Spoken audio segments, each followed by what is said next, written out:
미국의 미래학자가 한국과 미국에 대해 예언하여 적지 않은 논란을 일으키고 있습니다. 특히 일본에서는 관련 사안에 대해서 당황하며 있을 수 없는 일이라고 전하고 있다는데요.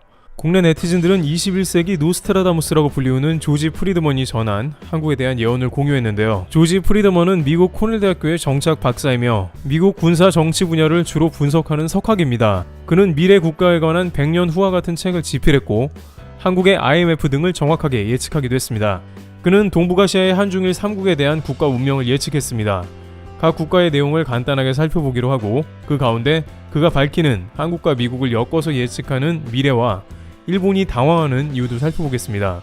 첫 번째, 중국의 국가 운명. 조지 프리드먼은 중국에 관해서 미래가 없다고 매우 파격적인 예측을 했습니다. 그러나 이에 대해서 많은 이들은 중국은 미국과 패권 경쟁을 하는 경제 군사 대국이기도 하며 코로나를 가장 빨리 벗어나고 경제 회복을 하는 국가로 성장세가 여전히 가파르다고 이야기하고 있는데요. 조지 프리드먼은 이에 관해 그러한 중국의 성장이 어느 정도 정체되기 시작한 다음이 문제라고 합니다. 중국은 반드시 정체기가 도래하며 그 가운데 가장 중요한 실업자를 구제할 방법이 없다는 것입니다. 이러한 예측은 놀랍게도 현재에도 중국에 그대로 일어나고 있는 것으로 확인되고 있습니다. 중국 당국도 가장 골치 아파하는 문제는 바로 농민공의 실업 문제가 점점 가속화되고 있다는 것입니다. 중국은 농민공 인구가 대략 3억 명가량으로 파악되며 이들은 지방에서 도시로 일하러 온 인력들입니다.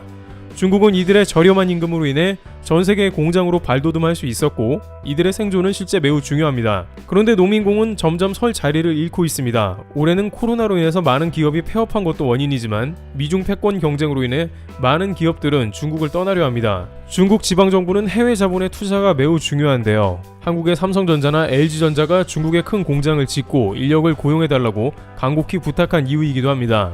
국내에서는 이에 대해 부정적인 시각이 가득합니다만 중국에서 워낙 파격적인 대우를 해주며 시장도 크니 한국 대기업은 중국에 입점할 수밖에 없었던 것이죠. 그러나 삼성모바일은 중국에서 철수를 결정했습니다. 실제 삼성모바일 공장이 철수된 텐진은 실업자가 급증했고 도시의 부동산 가격이 폭락하기도 했습니다. 중국 농민공을 위협하는 문제는 이것만이 아닙니다. 앞으로 미래 사회는 점점 더 자동화가 가속화되어 인간이 설 수 있는 자리 자체가 급격하게 줄어듭니다.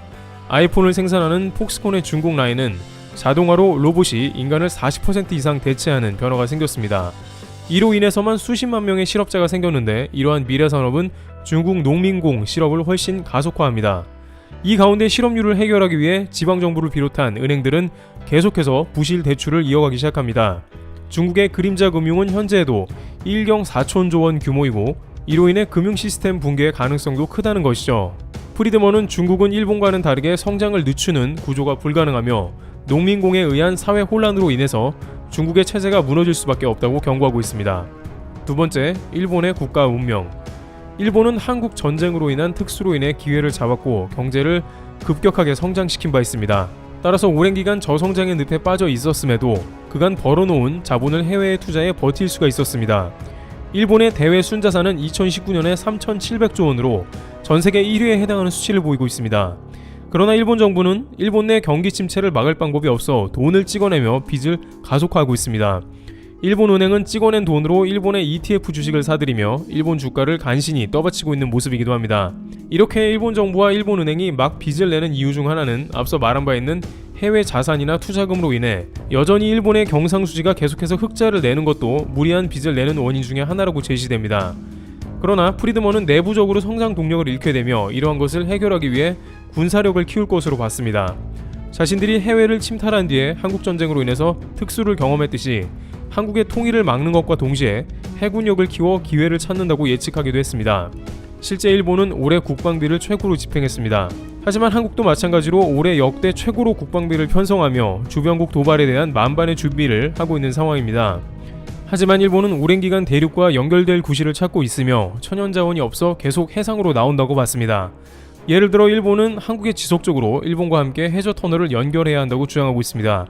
그러나 해저 터널은 일본에만 이득이 크고 한국에는 거의 도움이 되지 않아 많은 이들이 반대하고 있죠. 짐 로저스는 일본이 한국의 국가 통일을 가장 반대하는 국가라면서 일본의 방해를 이겨내야 한다고 말했습니다.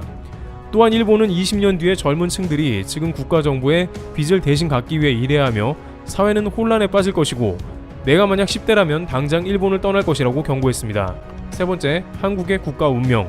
조지 프리드먼은 한국의 위치가 최악이라고 말합니다. 중국, 일본, 러시아가 둘러싸인 시한폭탄이라는 것이죠. 하지만 앞서 논의된 대로 중국의 성장세가 멈추게 되면 이는 곧 중국이 북한을 지원할 수 없게 된다는 것이고, 그로 인해서 한국과 북한이 10-20년 내로 통일될 것으로 예측했습니다.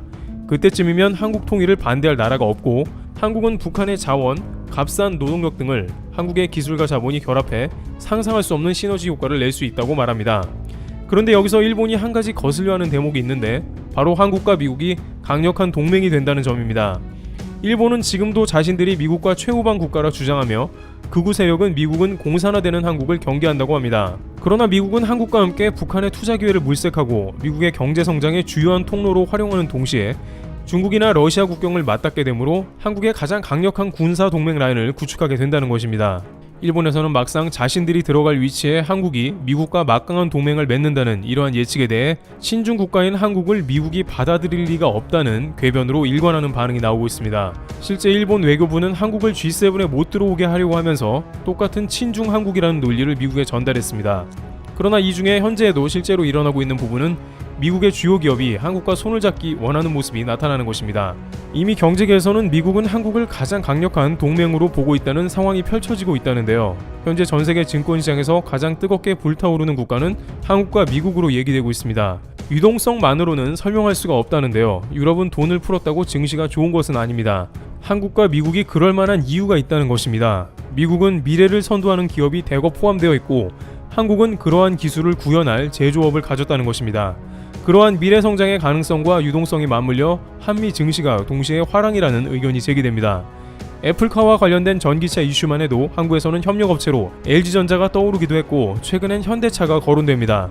엔비디아나 인텔은 삼성전자 등에서 물량을 생산하기 위해서 다급하게 움직이고 있습니다. 일본 한 온라인 매체에서는 애플이 현대차와 접촉하여 전기차 생산 가능성을 협의하고 있다는 뉴스를 다뤘는데, 일본 대중들은 이러한 사실에 대해서 한국은 믿을 수 없는 국가인데 미국이 실수하고 있다고 말합니다. 하지만 불과 10년 전만 해도 한국의 주요 대기업들이 미국의 최고 기업들과 파트너가 되어 일할 것이라고는 일본은 물론 한국에서조차 아무도 예상하지 못했지만, 코로나 사태 이후 한국이 더 급격하게 떠오르는 것입니다.